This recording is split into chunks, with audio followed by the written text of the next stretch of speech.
నవీన్ రెడ్డి అనే ఒక దుర్మార్గుడు కుల అహంకారంతో కళ్ళు మూసుకుపోయి కుల మతంతో ఒళ్ళు బలిసి అంబర్పేట్ నియోజకవర్గం చెన్నారెడ్డి నగర్లో దశి రోజు వర్కాల శ్రీకాంత్ అనే ఒక దళిత యువకుడు దేవాలయానికి వెళితే పూజారికి చేపించి గుడి బంద్ చేపించి గేటుకు తాళం వేపిస్తావా?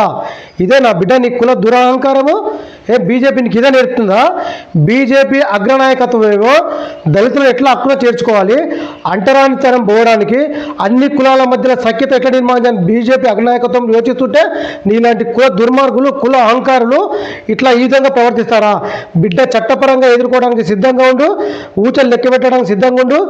2 రోజులలో శ్రీకాంత్కు దళిత సమాజానికి క్షమాపణ చెప్పితేనే సరిపాయే, లేకపోతే బిడ్డ చట్టపరంగా ఎస్సీ ఎస్టీ అట్రాసిటీ చట్టం పెట్టి నేను లోపల వేస్తున్నాం, నువ్వు ఊతలు లెక్క పెట్టడానికి సిద్ధంగా ఉండి. సర్దార్ అంబర్పేట్ నియోజకవర్గంలో దళితుల ఓట్లు ఎక్కువ ఉన్నాయన్న సంగతి మర్చినవా? బీజేపీ నాయకత్వాన్ని కూడా హెచ్చరిస్తున్నాము, వెంటనే పార్టీ నుంచి బహిష్కరణ చేయండి, లేకపోతే మీ మీద కూడా యుద్ధం చేయాల్సిన అవసరం వస్తుంది.